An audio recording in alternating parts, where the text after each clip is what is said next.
Se está renovando a fondo y aunque las actuaciones de mayor calado se van quedando atrás, todavía queda mucho por hacer. Las obras de renovación y modernización de la línea de alta velocidad entre Madrid y Sevilla prosiguen su marcha a la par que los servicios ferroviarios, un tema que está complicando mucho desde el comienzo de las obras los viajes por esta línea, que afectan también a los servicios con Málaga, Granada, Cádiz o Huelva, y donde el ministro de Transportes, Óscar Puente, ha aclarado algunos detalles muy importantes sobre estas incidencias y lo que queda por hacer.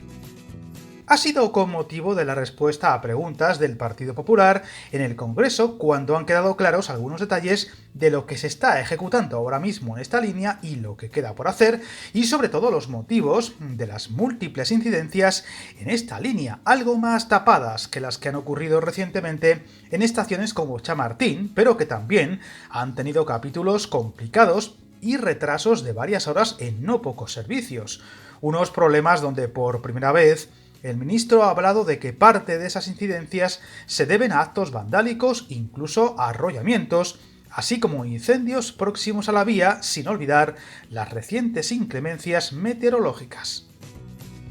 Viajar en tren nunca fue tan fácil. En trenes.com encuentra y reserva tus billetes de Renfe, Wigo, Irio y muchos otros países europeos. Vive experiencias únicas a bordo y recuerda, si vas sobre raíles, está en trenes.com.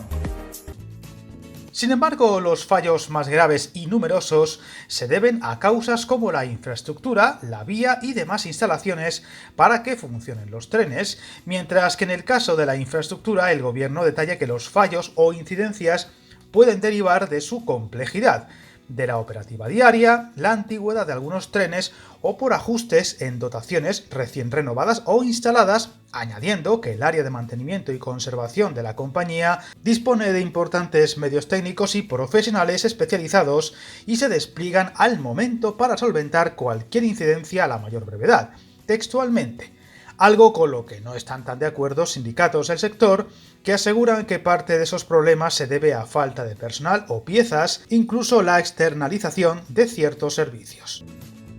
Sin embargo, el grueso de los problemas de esta línea, la más antigua del país, y que requería de una puesta al día total, se debe a las obras de calado sin interrumpir el servicio, una convivencia complicada que en muchos casos no se puede hacer de madrugada y que obliga a una rebaja de velocidad o el cortar una de las dos vías. El ministro quiso recalcar que la fecha de finalización prevista sigue siendo el 2026, obras donde el ministro aseguró que se está afrontando además de un desafío técnico y de planificación sin precedentes en otros países del entorno al compatibilizarse con el mantenimiento del servicio en todos los casos en que es posible, centrando los trabajos por la noche y programándolos por fases siempre que es posible.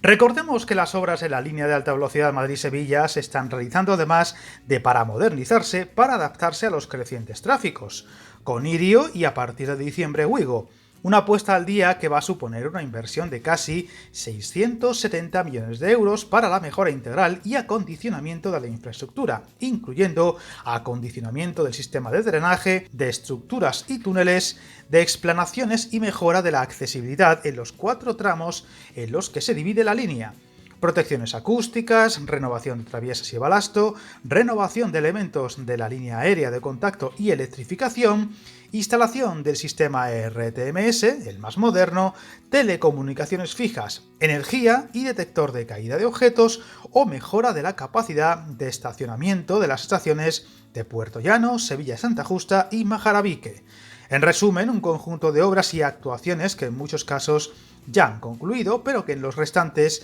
seguirá provocando problemas, aunque cada vez se supone deberían ir a menos y ser menos relevantes, pero que auguran todavía un año y medio, como mínimo, todavía lejos del 100% de esta línea que se seguirá poniendo al día y de la que estaremos muy pendientes. Suscríbete al canal y recuerda, hasta el camino más largo se inicia con un primer paso.